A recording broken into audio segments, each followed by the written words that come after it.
that these rules are simply innate in the immense evolutionary procedures of the universe, that these rules were created or were inherent in the first cells that began to break up into cosmic systems, but that these rules do hold and always will hold is becoming increasingly evident. There is no way in which the individual can break the rules successfully. And yet nearly everyone, out of the fact that he hasn't thought it through, is breaking more rules than he should. We are not expected to be perfect, but we must begin to take into consideration what constitutes orderly existence. Now we find this particularly perhaps in economics, where we have a tendency on the part of industries to go on forever, expanding and expanding and expanding until something happens. And the thing that happens is the big veto. One form of this veto is the exhaustion of natural resources. You can't use them when they're all gone. Therefore, nature places this restriction. If you want to last longer, conserve resources. If you waste them, you may expect that they will be exhausted and their values will be no longer available to you. Another basic resource is good, clean air. And if we pollute it too much, the veto sets in. You cannot do this and live. Therefore, the individual has to decide whether he wishes to do as he pleases and die, or do as he should and live. And a certain percentage choose death, because they would rather die than change their ways. Great industries have the same faults. They're going to go right on as they are until they fall over the edge into oblivion. But they are going to reach a point which everything reaches when it does it wrong, in which the power to further invalidate life is taken away from them. They can no longer do it. War is another. No war will ever result in peace. It cannot. It produces only more and more misery. But war itself has a great big veto on it, too, because war demands the exhaustion of manpower, the exhaustion of natural resources, and hastens the inevitable collapse of life. In peace, we might have enough petroleum for 500 years. In a good, fast war, we could get rid of all of it in 3 months. Therefore, if we wish to exterminate ourselves, we can. But why should not those in positions of authority think a little bit about the evidence that is brought to them by their own perceptions and could be made real by reflecting upon obvious facts? One of the great delusions is to overlook obvious facts. But most people are willing to sacrifice facts for their own opinions, notions, and convictions. So everywhere the excess destroys itself. Everywhere the individual who has too much simply becomes a wastrel. A man earning a moderate salary and taking care of his family moderately can get along for a long time, perhaps. But if he is extravagant, wastes money, and overtaxes his abilities, the family can collapse in a few years. Everywhere wisdom gives permanence. Ignorance and stupidity destroy permanence. These are all facts. You can stand on any street corner and see various manifestations of them. But most of all, you realize that in all these areas, individuals, human beings, are failing to use the equipment that was given to them to help them to survive.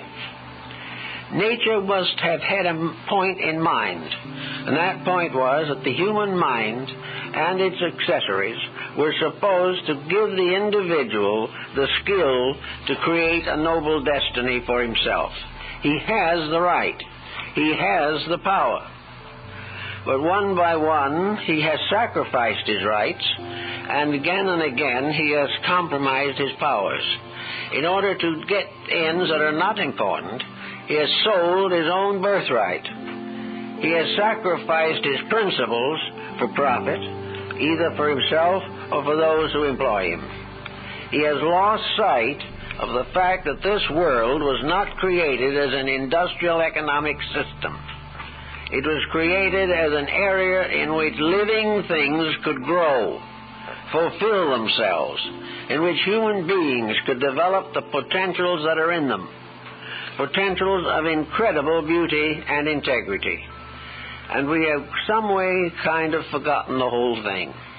We are perfectly willing to let it drift along in this way. Now, we can't break all of the rules. We can't get away from all the pressures that afflict us. But we can make a start.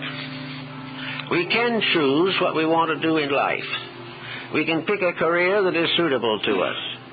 We can say to ourselves, I want to do something that will pay me $12,000, $15,000 a year. But of course, I probably would prefer to do something I do not want to do, but which will pay me $50,000 a year. So we do what we do not want to do for $50,000. As a result, the individual is nervous, sick, unadjusted, is in danger of broken home, develops extravagant families and spendthrift children, and out of trying to build a life upon income alone comes to grief. Because, again, the veto is there. Anyone who worships the golden calf is going to perish with it.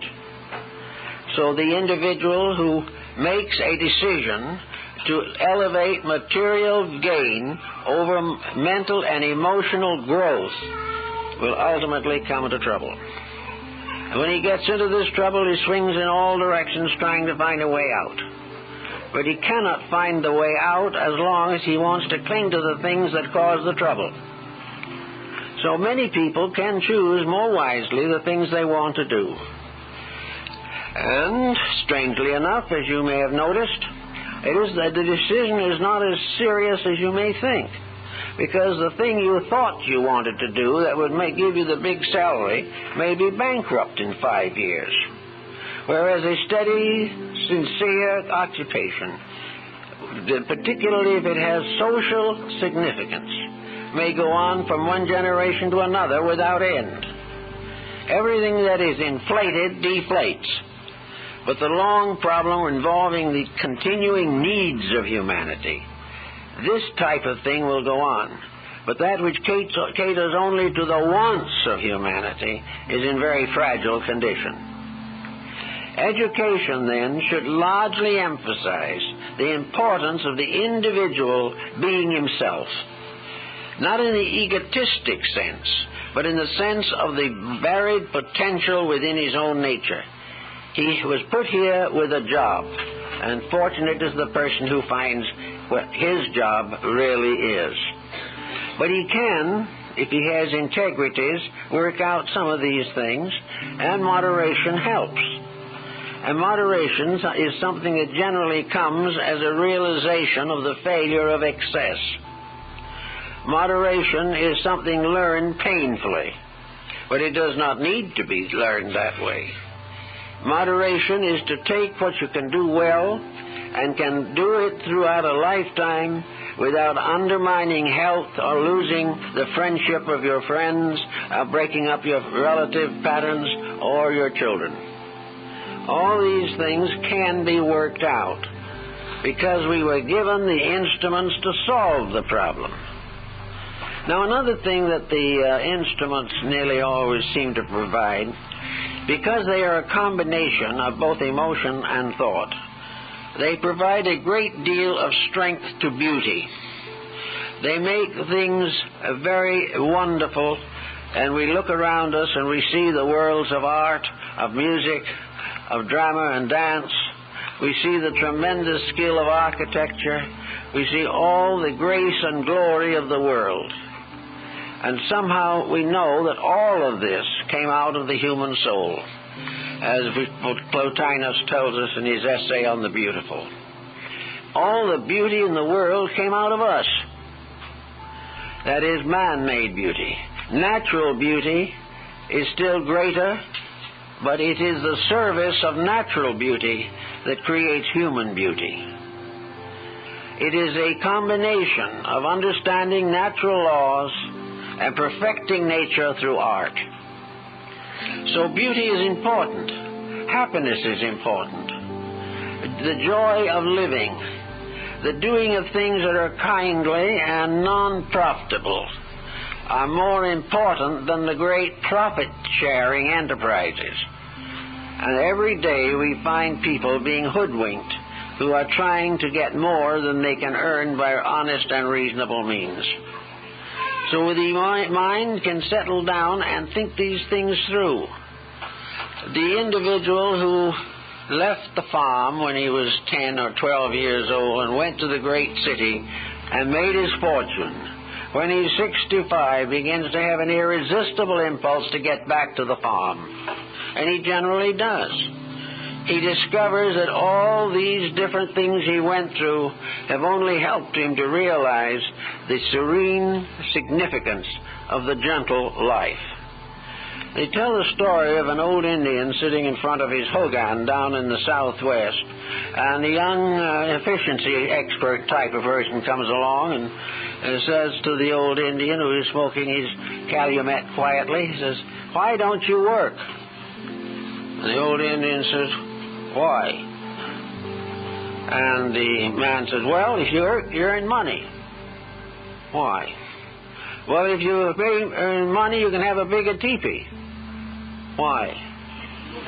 "And when you retire, you can have money to rest on. You don't have to work in the later years of life. You can live in leisure." And he looked at him and says, "Me no work, me live in leisure now."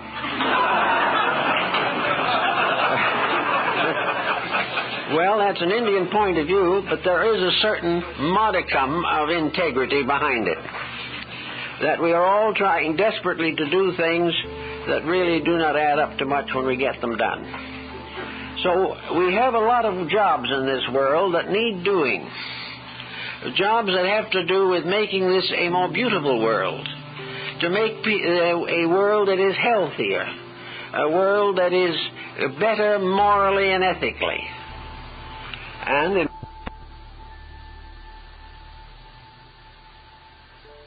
observe and reflect. We have to decide what we can do and stay within the reasons of the probable. Now, one of the things we should not do, but which we nearly always have a wild intent to do, and that is we should not try to change other people by telling them what to do. There is no successful way of reforming an individual who doesn't want to be reformed. And many people join organizations and even religions because these religions and organizations demand very little integrity of their followers. You cannot do it by talking, nor can anyone else talk you into doing it. The great question is the inner experience in yourself of perception and reflection, of knowing and seeing in your own life what needs doing, and then developing the resources that enable you to do it. Now you can go along and you can say later, "I wish I'd studied a language." Then study it. "I wish I could get some kind of work in which I could continue at least part-time development of my artistic instincts." It can be done if the individual wants to badly enough.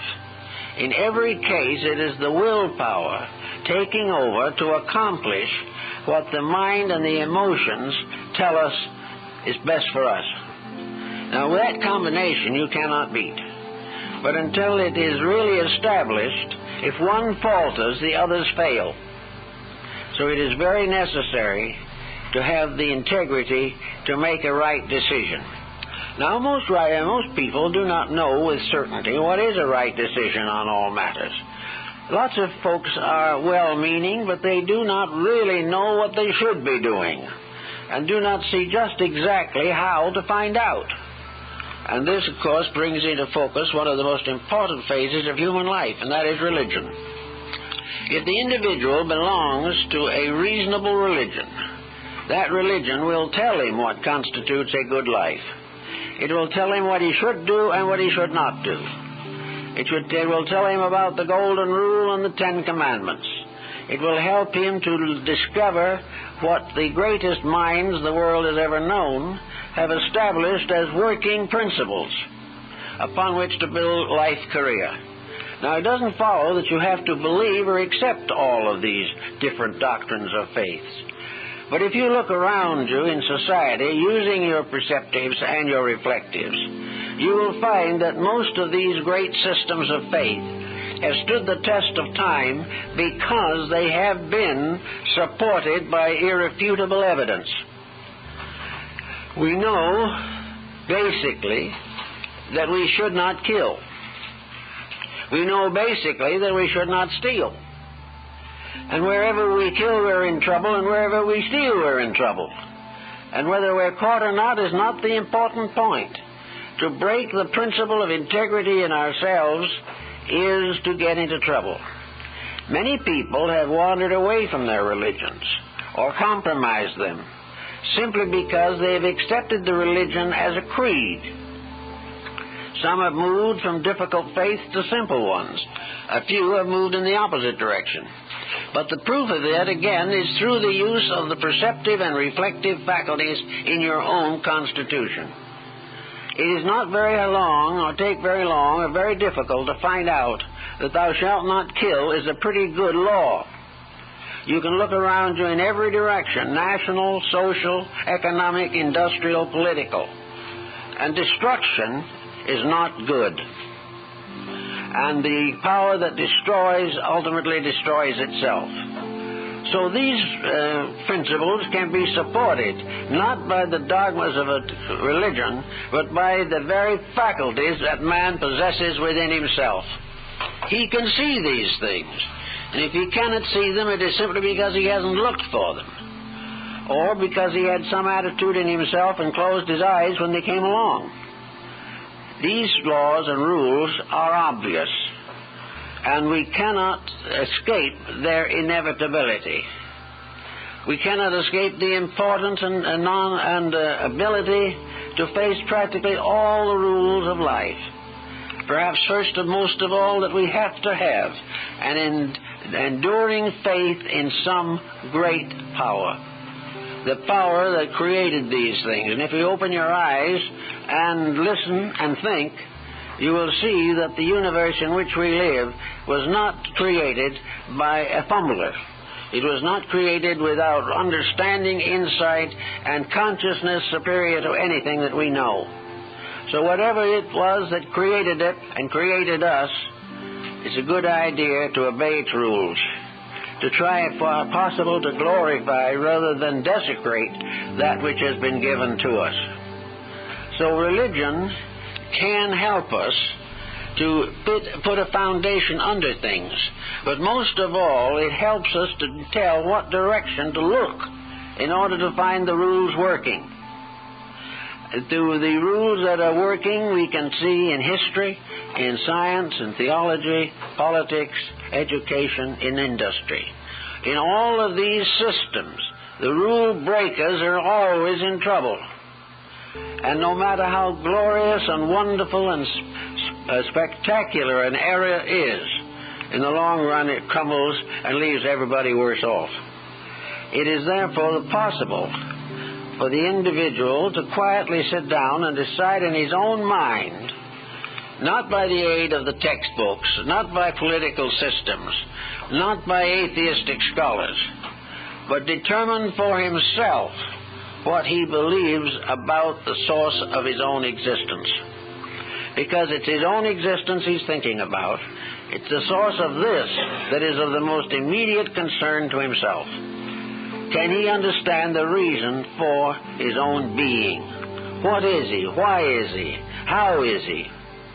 And he has to somehow decide that type of question in order to get the power to perceive and reflect upon what is happening around him. Once he gets his rules straight and uses his faculties to observe their function in society, he is on comparatively safe ground. Many people make misstatements, but nature makes few mistakes. And whatever nature ordains, that is correct.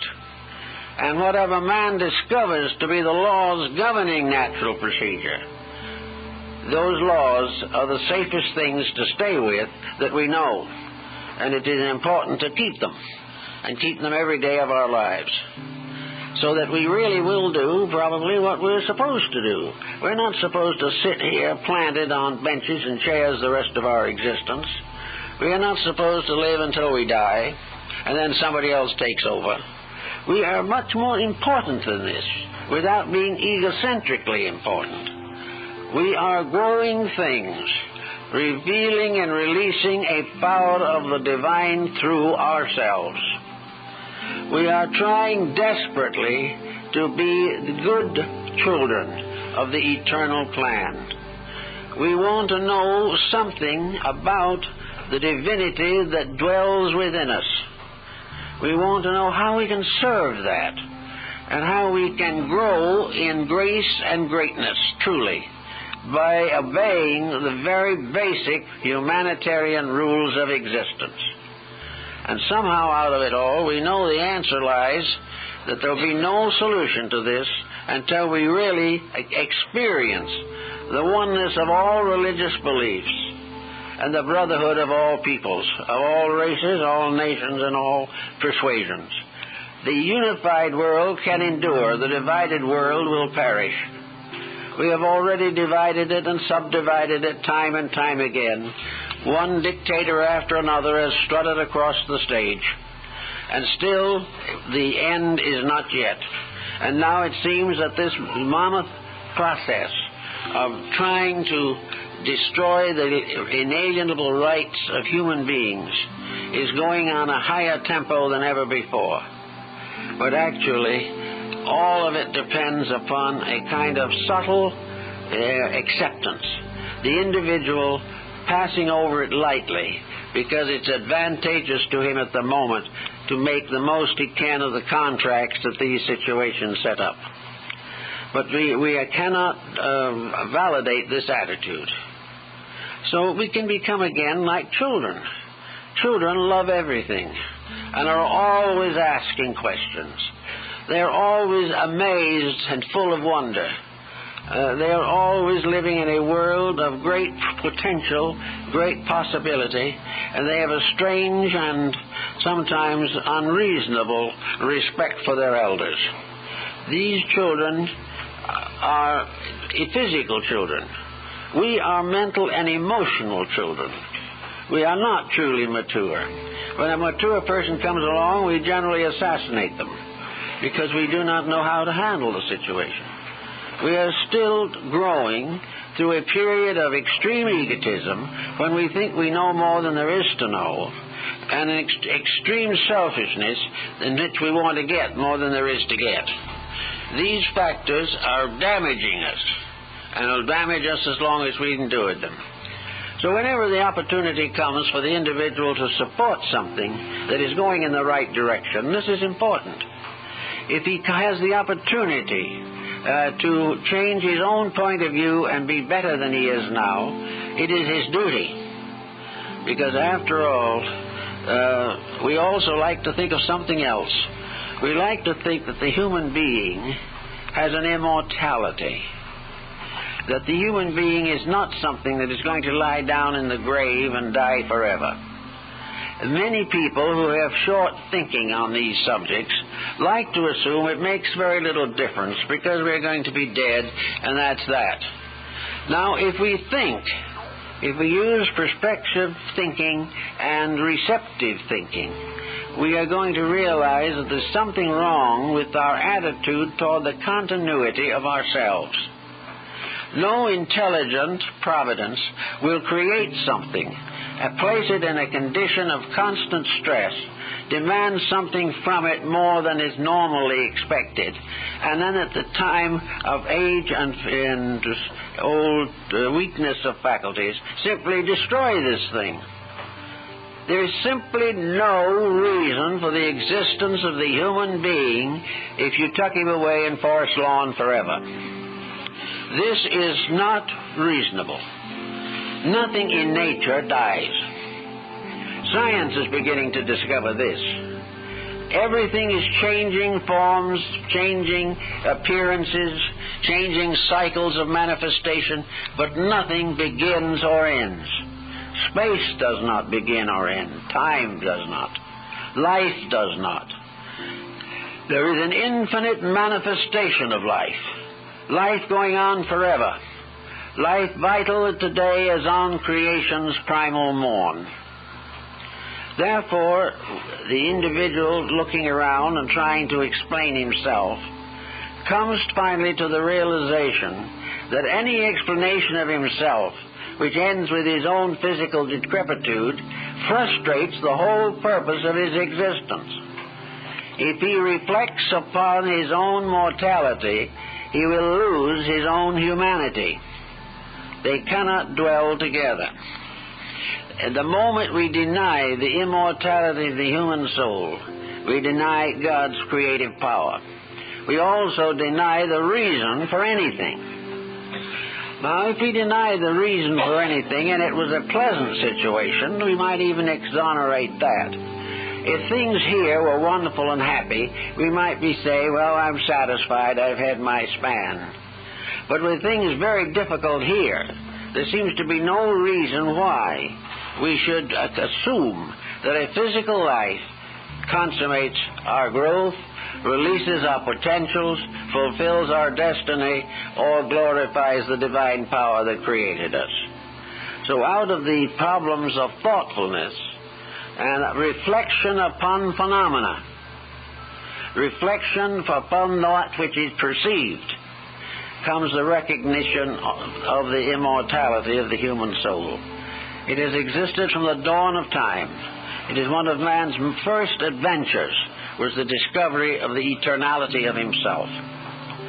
So if we are actually this eternal beings, then we have all the more reason to recognize the infinite potential of growth. If we are really human beings, we're in a kind of school. And in this school there are many grades. And we cannot say I've finished my education because I graduated from kindergarten cum laude. I know that there are cases now where they are giving cap and gown to puppy dogs that have really fulfilled their training requirements. But this is not just exactly what we need at the moment, most of all. What we need is to realize that we're always graduating from something, but to graduate from almost anything we know is to enter in the first grade of something else. The individual who has graduated from the ordinary ways of life is challenged instantly by a greater way of life. And the fulfillment of any step that we take is the first step towards something better. Therefore, we are eternally growing. This makes another important contribution to our well-being, and that is long-range thinking.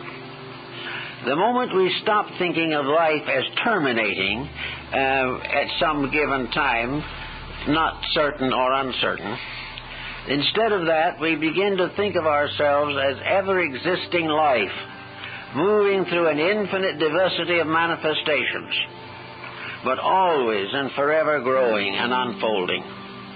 And that everything we do is a foundation upon which to build something else. If we are lazy here for several lifetimes, we simply set back our own development. We are less than we could be if we had kept on growing thoughtfully and carefully every day. Now, thinking about survival in this sense of the word, we can definitely take into consideration that no matter what we do, we will not finish it. The great architect weeps because he needs more time to learn. Hokusai, the great Japanese artist, wept because he could not be a great artist unless he was able to live to be 100 years, and he didn't make it. All the painters, the musicians, all the great thinkers of the world have had to lay down from their labors. They've had to put aside their tools. They've had to rest for a while. And in many cases they have grudged this interference with the infinite growth of things. But in nature, these rest periods are just as useful as the periods of labor. So when we begin to grow here, begin to study life, and begin to take on more consideration for the values of living, this is because we are just starting on another course. We are going to use what we learn today for the rest of an interminable and unknown existence. We are going to use what we live on now as the basis of our thoughts, our emotions, tomorrow and then tomorrow. Little by little, upon the foundations that you start today, the whole future develops. And the individual has a much better reason for living, much happier conviction about self and circumstance, if he is able to think in terms of this larger life. Now, some think that it's a great penalty to have to live again. That's only because they haven't done so well this time. But there is no need for penalty. People who have really achieved much are not regarding themselves as penniless or penalized. And when the time comes to rest from labor, there is something that happens to these people. They drop off the physical body, yes, but that which they have learned goes on to enrich learning forever. The dreams they have started, they will dream again. And the whole of humanity moves forward because each individual grows a little every day. And that is why we strive desperately to grow a little every day. And in order to do it, we have two great examples. We have the examples of the great religions of the world and the messages that they have brought. Messages which have stood over the questions and doubts of ages and have survived to our time. And the other message comes to us from nature around us. The outer world we observe through reflection and perception. The inner world through meditation and prayer. These processes, working together, help to produce a normal person. They help us to fulfill the needs and responsibilities which are making us grow toward the infinite will which we seek to fulfill. We are all just, working along in a big pattern. And every time they invent a new telescope, the pattern looks bigger. But the pattern out there isn't as big as it looks, strangely enough, because the pattern out there is not in conflict with itself. What we see through the telescope is getting along all right. It is fulfilling its purpose. We don't hear any reports coming to us of great social objections from anywhere. There is no evidence that the universe is mad at itself or anything of that nature. It is fulfilling. It is going on. And therefore, the whole story of nature, whether it be in mathematics or physics or biology, the whole story is one of law forever fulfilling itself. And therefore, and essentially, it's very simple. It is simply truth expressing itself in its own way. Man, however, is a little more complicated. He doesn't see these things. He doesn't see this clear flow of realities through the environment in which he lives. They're there, but he doesn't see them. And he cannot force other people to see them. But he can begin to discover for himself his own place in everlastingness. The Egyptians referred to this condition beyond what we know as everlastingness, that which goes on and on and on. And while most of us live here in time, we were created originally to be fulfilled in everlastingness. And everlastingness means the joy of growing forever, the joy of learning more every day, the joy of loving more sincerely and deeply every day, until finally we come to that end in which all virtues are one, and all virtues rest in an unknown but eternal power which we can never understand until we are returned to it in complete union and foreverness. But we all have an opportunity just every day to learn a new lesson. We can learn it from the neighbor and the gardener. We can learn it from the merchant and the shopkeeper. We can learn it in the car. We can learn it anywhere. There are always lessons to learn, and they all point in the same direction, that the individual must fulfill himself, must do all that he can to be that self which is locked within him. And if he succeeds in doing that and fulfilling his own proper place in the divine plan, he'll come out all right. He may have a few bumps and a few scars before he gets there, but he will realize that he is the master of his own destiny. He is the captain of his own soul, and it is up to him to start to steer this vessel of himself toward the ultimate harbor which we are all seeking to find. If we do these things thoughtfully and wisely and lovingly, we'll get along all right. Well, thanks a lot.